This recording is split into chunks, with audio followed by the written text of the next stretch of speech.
에스겔서 5장 12절 다 같이 한번 읽도록 하시겠습니다. 너희 가운데서 3분의 1은 전염병으로 죽으며 기근으로 멸망할 것이요 3분의 1은 너희 사방에서 칼에 엎드러질 것이며 3분의 1은 내가 사방에 흩어버리고 또 그 뒤를 따라가며 칼을 빼리라. 아멘. 오늘 이렇게 코로나가 유행을 범람하는 이 시대를 우리가 맞아서 살아가고 있는데요. 에스겔이라고 하는 이름은 하나님이 강하게 하실 것이다 라는 뜻을 가지고 있습니다. 제사장이면서 30세에 하나님께 부름받은 선지자입니다. 에스겔이 부름받을 때는 바벨론의 포로로 끌려가서였습니다. 바벨론이 유다를 1차, 2차, 3차로 침공을 합니다. 1차에 침범을 해서 여호야김 왕을 쇠사슬로 묶어서 포로로 끌고 가죠. 그때 다니엘과 세 친구들도 아마 이때 함께 끌려간 것으로 봅니다. 2차 침공 때 이제 여호야김 왕 이후로 여호야긴 왕이 등극을 했는데 그때 와서 왕과 그다음 백성들 에스겔도 이때 포로로 2차 침공 때 끌려간 것을 봅니다. 2차 포로로 끌려가서 5년 후에 포로 가운데 있을 때 바로 하나님의 계시를 받고 이 계시의 말씀을 증거하게 되는 것이죠. 그 내용이 뭐냐면 3차 침공으로 유다가 망한다. 그런데 칼로 죽임을 당하고 3분의 1은 전염병으로 죽음을 당한다라고 하는 것이죠. 그래서 3차 침공이 유다의 마지막 왕 시드기야 왕 때에 일어나게 되는데요. 바벨론이 쳐들어와서 1년 반 만에 성이 함락되었습니다. 왜냐하면 자꾸 왕들이 하나님의 말씀을 어기는 거예요. 자, 애굽을 의지하지 말고 바벨론을 매로 사용했는데 바벨론의 매를 받아들이라는 것이에요. 그런데 우리는 바벨론 싫다 이거죠. 그래서 애굽과 유화 정책을 계속 사용하게 된 것이죠. 그러니까 이렇게 하나님의 말씀을 거역한 것이죠. 그래도 우리도 주변국을 보면서 경제도 중요하고 여러 가지 있지만은 이게 접근하지 말아야 될 나라와 너무 친하게 지내는 것도 문제도 있을 수 있어요. 이런 것도 하나님의 뜻을 잘 살필 필요가 있습니다. 어떻든 애굽을 멀리하라고 했고 또 애굽과 친화 정책을 끊으라고 선지자들이 얘기했는데 반대로 행했습니다. 시드기야도 마찬가지예요. 그래서 그는 쇠사슬에 묶일 뿐만 아니라 아들들이 다 죽고 자기 눈은 두 눈이 뽑혀가지고 바벨론에 끌려갔습니다. 이렇게 비참한 인간의 실상을, 범죄한 인간의 실상을 보여주는 거죠. 자유가 없고 노예라는 것을 의미하는 것이죠. 그런데 이렇게 에스겔이 이런 것을 기록한 목적은 하나님께서 남유다가 멸망하게 되고 그리고 그 멸망은 하나님이 나중에 한 목자가 와서 성령의 능력으로 새롭게 하신다. 목자가 와서 회복시킨다라는 말씀을 하신 거죠. 그리고 그 영으로 새롭게 하고 땅을 회복시키며 또 자녀를 회복시킨다라는 그런 예수 그리스도가 오셔서 회복시킨다라는 메시지의 내용입니다. 그런데 3차 침공 때에 바벨론의 칼날만 아니라 3분의 1은 전염병으로 죽으리라 그랬습니다. 그리고 이 전염병이 떼베르라는 말인데요. 떼베제하고 비슷하지 않아요? 프랑스의 그 쾌속 그 전철, 고속 전철. 그 마찬가지 떼베르라는 말은 무슨 말이냐면 속히 번지다, 빠르게 번지다, 그런 뜻이에요. 그리고 이제 우리가 그래서 팬데믹이라고 하잖아요. 팬데믹. 근데 이게 팬데믹이라는 그 말은, 판이라는 말은 넓다라는 말이죠. 그리고 데믹이라는 말은 그 민중, 군중 이런 뜻이에요. 그러니까 군중 속에 질병이 넓게 퍼져 있다. 그래서 팬데믹 하면은 세계적 유행 질병을 말하는 것이죠. 그런 전염병 팬데믹과 바꿔 쓸 수 있는 단어가 떼베르예요. 여기도 떼베르가 나오고 있어요. 우리가 지금 2019년도 12월부터인가요? 중국에서 우한에서 시작된, 그때 당시에 중국은 선교사들을 다 축출했죠. 합독 중국 선교사 아무도 거기 가 있는 선교사가 없어요. 근데 어떻든 그렇게 바이러스가 번창을 해가지고 온 세계에 퍼져 있고요. 백신이 있다고 하지만은 알파니 델타니 변종 바이러스가 뚫고 들어오는 거죠. 그래서 확진자도 예방접종을 접종하고 14일 지났는데도 불구하고 1차, 2차 그분들도 이 확진자가 나오게 되는 그런 지금 위험한 상황이죠. 그러니까 나는 접종 끝났으니까 마스크 벗고 막 다니고 그러면 안 된다는 거죠. 하여튼 한 번도 경험하지 못한 어려움을 겪고 있고, 앞으로 또 어떤 이 변이를 가져올지 아무도 알 수가 없는 거죠. 그러면 이런 팬데믹 현상을 어떻게 우리는 봐야 되는가? 우리 그리스도인들은 세상 사람들이 말하는 대로 그대로 들어야 되는가? 우리는 어떤 입장을 가지고 이런 질병을 바라봐야 되는가? 생각을 좀 해봐야 될 것이죠. 하나님이 가져온 질병이다. 또 하나님이 범죄한 인생들에게 주신 질병이다. 이렇게 말하면 세상은 뭐라고? 교회에 손가락질하는 거예요. 믿는 사람들도 기분이 나쁜 거예요. 믿는 사람들조차 세상이 손가락질이니까 그런 말 하지 마, 이렇게 돼 있는 거예요. 그래서 설교 시간에도 그런 말 하는 게 조심스러워요. 그러니까 하나님의 말씀을 다 들을 수가 없는 거예요. 왜? 세상이 뭐라고 하니까. 믿는 자들도 거기에 동의되어 가지고 그런 말을 왜 하냐 이렇게 말을 하는 거예요. 그러나 우리는 성경적 입장에서 이 질병을 틀림없이 봐야 되는 거죠. 그게 분명한 것이죠. 그리스도인들은 이 팬데믹 현상을 어떻게 봐야 되느냐? 왜 하나님이 이런 것은 자연적으로, 우발적으로, 자연 현상으로 지구가 오염되어서 오는 질병인가? 그러면 19세기에, 18세기에 유럽에 휩쓴 흑사병 지구가 오염돼서 왔어요? 아니거든요. 어떻든 왜 왔냐 이거죠. 교회는 어떤 입장을, 성도들은 어떤 입장을 가져야 되는가? 분명하게 말은 안 해도 마음에 이거다 하는 걸 가지고 있어야 되죠. 우리는 경제 문제를 생각하죠. 그래서 그걸 매우 중요하게 생각합니다. 경제에 피해가면 믿음이고 뭐고 다 소용없어요. 경제가 중요하지 이렇게 보는 것이죠. 그러나 영적으로 중요한 것이 있거든요. 그게 더 중요한 건데 영적인 것도 필요 없어. 경제가 문제야. 이렇게 생각하고 육신의 건강이 문제야. 이게 더 중요한 것이죠. 영적인 것은 그 다음 것이야. 이렇게 취급을 하는 거죠. 그래서 그걸 많은 성도들도 동의해서 정작 중요한 것을 덜 중요한 것으로 치부하고 덜 중요한 것이 그리스도인들이 아주 매우 중요한 것으로 앞서 있는 것을 보게 되는 겁니다. 모든 위기 속에서 이런 것들이 드러나게 돼 있어요.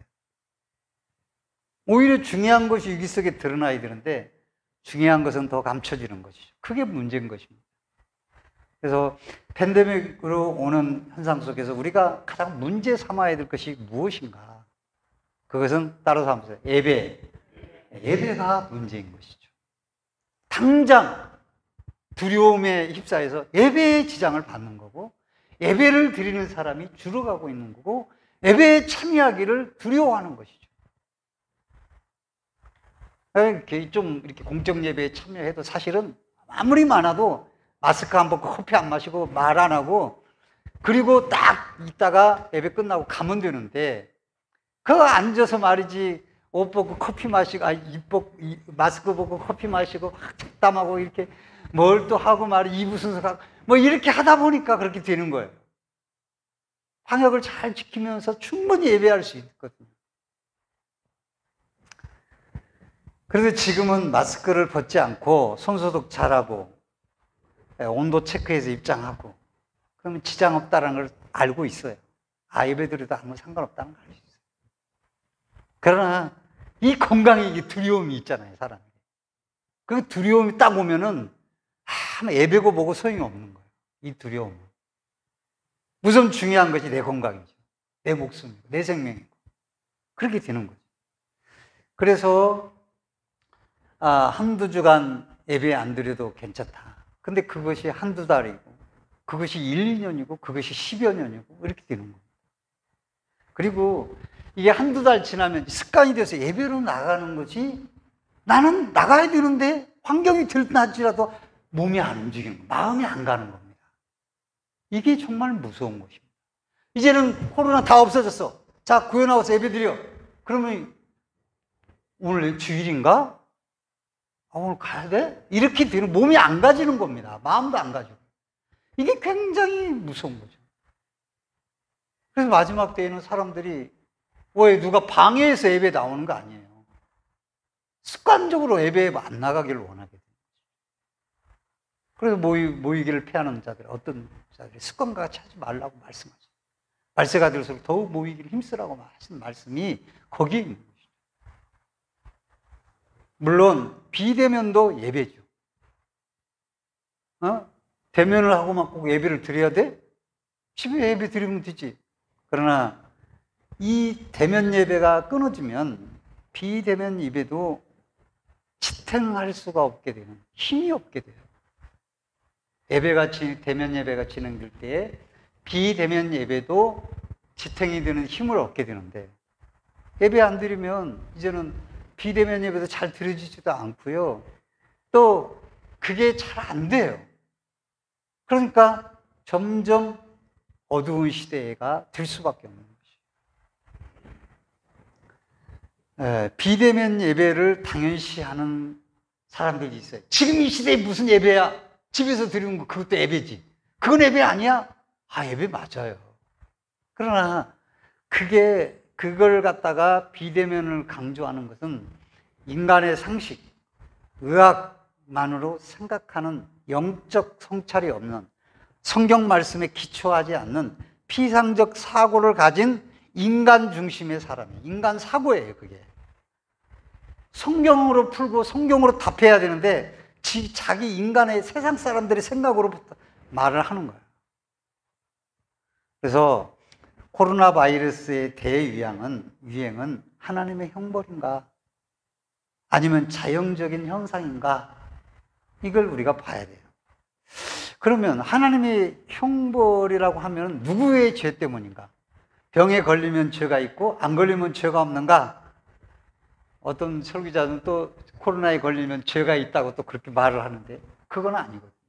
다만 인간이 인간에게 주는 형벌이라고 말하는 것은 잘못된 거죠. 어떻든 인간의 탐욕과 욕망이 만들어낸 질병이라고 주장하면서 또 하나님의 형벌이 아니라고 주장을 합니다. 그런 성찰과 주장은 그야말로 인간 사고에서 나오는 주장이죠. 성경을 덮은 것입니다. 그래서 우리는 당연히 하나님의 말씀으로 해석을 해야 됩니다. 그래서 어떻게 해석을 해야 됩니까? 지구의 오염이냐, 환경의 오염, 인간의 탐욕이냐 다 있지만은 그 모든 세균들도 다 하나님이 지으신 거고 하나님 손길 아래 있는 거고 하나님이 창조하신 것들이에요. 저절로 된 건 아무것도 없어요. 사람이 만들어냈다고 하는데 사람이 어떻게 아무것도 없는 데서 그걸 만들어내요? 어림도 없죠. 그러니까 우리가 그 모든 질병은 모든 그 병의 그 팬데믹 이 현상까지도 하나님의 손길 안에 있다라는 선언이 있어야 되는 거예요. 그런데 그런 얘기를 하면 세상은 이렇게 손가락질하고 교회가 그런 말을 한다고 또 매스컴에서 난리를 치고 교회를 그러나 우리 성도들은 분명해야 되는 거예요. 이런 질병은 하나님의 형벌 아니고는 하나님의 손길 아니고는 하나님의 섭리 속에서 온 것 아니고는 그냥 오지는 않아요. 그러니까 우리가 그 부분을 정확히 해야 되는 거예요.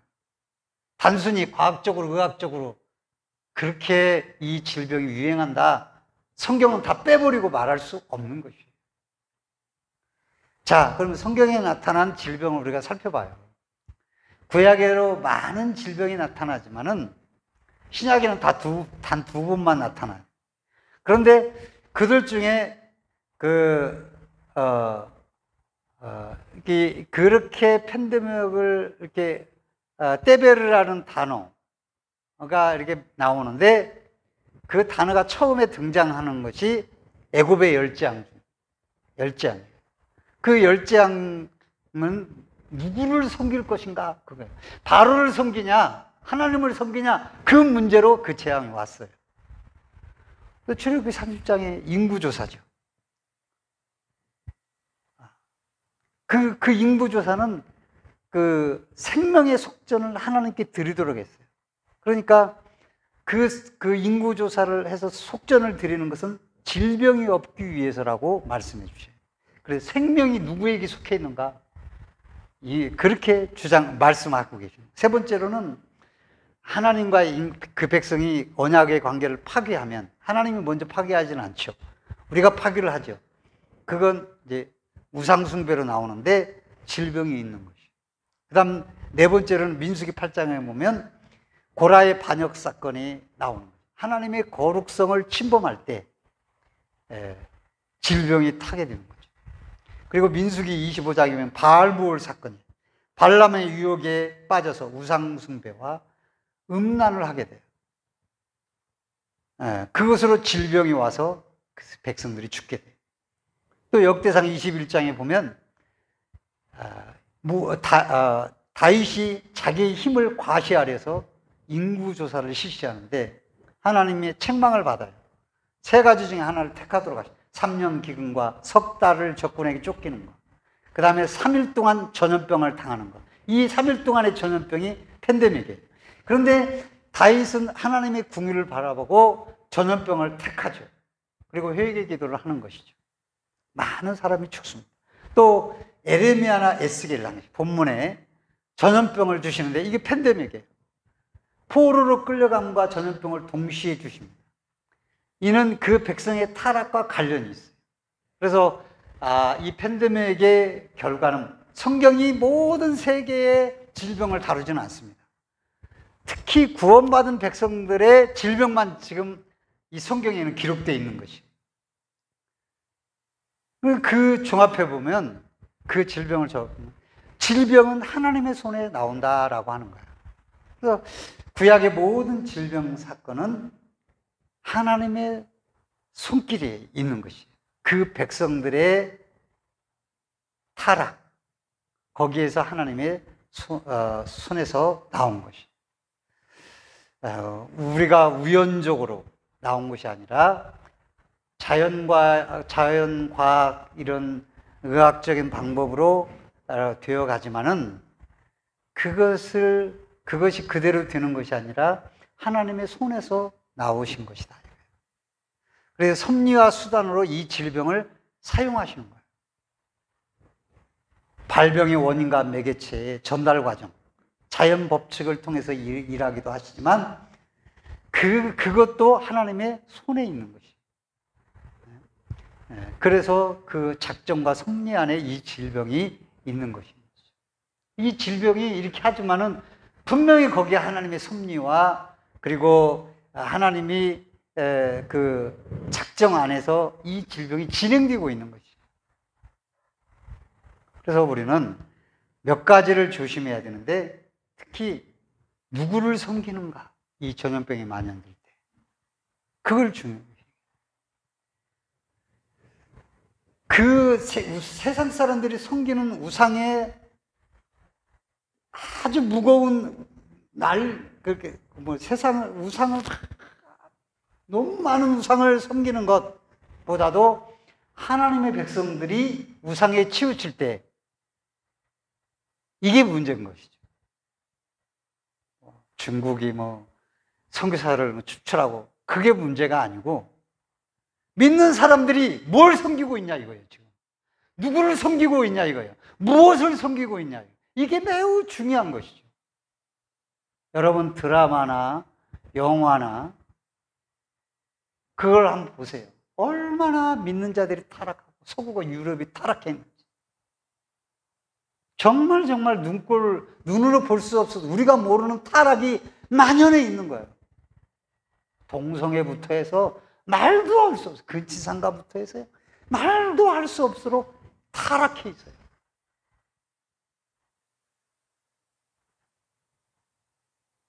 그러니까 하나님을 섬기는 것 앞에서 그들의 탐욕을 보면은 물질주의예요. 우상이에요. 사람이에요. 하나님은 안 계시는 거예요. 그러니까 이 팬데믹을 왜 주시느냐? 누가 누구를 섬기느냐? 누가 누구를 섬기고 있느냐? 특히 하나님의 백성들이 누구를 섬기고 있느냐? 하나님의 백성 속에 돈이 최고요. 잘 사는 게 최고요. 돈 버는 게 최고요. 경제가 최고요. 그렇게 돼가고 있어요, 지금. 그러니 하나님이 안 계시는 거죠. 팬데믹이 올 수밖에 없는 것이죠. 질병이 올 수밖에 없는 거죠. 그 문제를 하나님 꼭 누구를 섬기느냐의 문제로 전염병을 주셨거든요. 아니, 포로로 끌려가면 되고 칼로 죽으면 되는데 왜 전염병을 거기에 주시냐고. 그럼 그렇죠. 과학자들, 의학자들은 야, 포로 실체가 죽어서 썩어서 거기서 병균이 나와서 죽는 거야. 이렇게 의학적으로 설명을. 그런데 성경은 그게 아니라 하나님이 그렇게 하신다는 거예요. 미리 말씀하시고 예언하고 계십니다. 그래서 우리는 이 전염병 속에서 나는 정말 하나님은 바로 섬기고 있는가? 그 부분을 돌아봐야 되는 거예요. 유럽이, 미국이 하나님을 섬긴다고 그러는 유럽 보세요. 네덜란드 화란 정통 신학이었습니다. 근본주의 신학이 발생되었고 칼빈주의의 신학이 발생한 것이에요. 노란 깃발을 꽂는 이상한 무리들이 우리나라도 케어 축제냐고 막 난리가 났습니다. 이제는 서울에서 어쩌고 하니까 지방에까지 가면서 이게 타락이 믿는 사람들이 반대를 하고 다행히 하는 거 그러지만 믿는 사람도 에이 그렇지 하고 동화되어 가고 있는 세상. 그런 것들이 당연시되고 있어요. 그런 것들을 또 찍은 영화들이 말이죠. 상을 받기도 하고 말이죠. 사람들에게 흥미를 자아내는 거예요. 그리고 얼마나 타락했는지 몰라요. 이 세상이. 우리가 정신 차려야 되죠. 내가 좀 섞어서 얘기했는데요. 네. 그 다음에 하나님의 바로 거룩성의 침범이죠. 그들 다 거룩성의 침범이 되었기 때문에. 그러니까 아론의 제사장직을 탐냈다 해서 고라당에 속한 자가 14,700명이 전염병으로 죽습니다. 또 다윗이 법궤를 옮길 때 크게 두려워했는데 법궤를 관리했던 우사가 흔들리는 법궤를 만졌다고 죽었어요. 또 그 백성들이 그 법궤를 쳐다봤다고 50,070인이 죽었어요. 크게 그 전염병으로 죽었어요. 그러니까 법궤를 들여봤다고 전염병으로 50,000명이 죽어간 거예요. 그게 큰 죄입니까? 그리고 이스라엘 백성들을 오늘 포로로 끌려간 전염병으로 죽고 예루살렘 불타고 포로로 끌려간 칼에 죽고 여기에 공통 분모가 있어요. 무엇인가? 하나님의 거룩성이 침범되었기 때문에. 제가 섞어서 아까 미리 얘기했는데 생명윤리, 성윤리, 가정윤리 다 무너져가고 있어요. 이제 믿는 사람들도 타락이 만연해져 있어요. 정신을 차려야 돼요. 우리가 이 코로나가 오니까 야 좋은 점이 있더라. 무슨 좋은지. 공기가 깨끗해졌다. 그렇게 말을. 그러나 영이 깨끗해져야 돼. 이 코로나로 인해서 우리가 영을 깨끗이 만들어야 돼요. 우리 영혼을 깨끗이 만들어야 돼요. 우리의 육체를 깨끗하게 해야 됩니다. 우리 마음을 정결하게 해야 됩니다. 할렐루야. 그게 코로나를 주신 하나님이 믿는 자들을 향한 하나님의 메시지인 것이에요. 그러니까 두 가지죠. 결론적으로 말씀드리면. 심각한 도전을 우리에게 주는데 하나는 누구를 섬기고 무엇을 섬기고 있느냐. 여기서 무엇을 하냐면 물질을 하나님으로 대용해서 세상을 쓰고 있어요. 그래서 모든 매스컴에서 다 나오는 것은 세상 기준이에요. 돈이에요. 물질이에요. 잘 되는 거예요. 그것이 중요한 것이어서. 그런데 하나님은 너희가 무엇을 섬기고 있느냐라고 묻는 것이고, 또 너희가 얼마나 거룩해, 타락하지 않고 거룩해져 있느냐. 내가 거룩하니 너희도 거룩하다 라고 거룩을 요구하시는 거예요. 하나님의 거룩한 백성이 타락과 음란으로 탐욕으로 물들 때 하나님의 진노의 손길을 펴시는데 그 중에 하나가 이 팬데믹이라는 것이죠. 그게 구약의 역사에 계속 나온 것이에요. 그러므로 우리들이 말씀을 해주면서 우리들이 이런 코로나 현상을 보면서 방역이 어쩌고 매스컴이 처음에는 백신을 늦게 들어온다. 또 들어오니까 맞으니까 죽더라. 맞으면 죽는다. 별 얘기를 다 하고 거기에 막 요동하고 안 맞. 이제는 또 없어서 못 맞아 또. 이거 없어. 이 세상은 아주 온통 시끄러워. 두 가지. 예배. 하나님을 섬기는 것. 그 중에 중심이 예배. 누구를 예배하고 누구를 섬겨. 그 다음에 여러분의 심령이 거룩하게. 탐욕과 세상 욕망과 탐심, 물란 이런 것들을 버리고 회복시켜 가는 것. 이게 팬데믹의 중심이 돼야 됩니다. 핵심이 돼야 되는 것이. 오늘 하나님만을 예배하시고 거룩성을 회복하는 주의 백성들이 되시기를 주의 이름으로 축원드립니다. 예.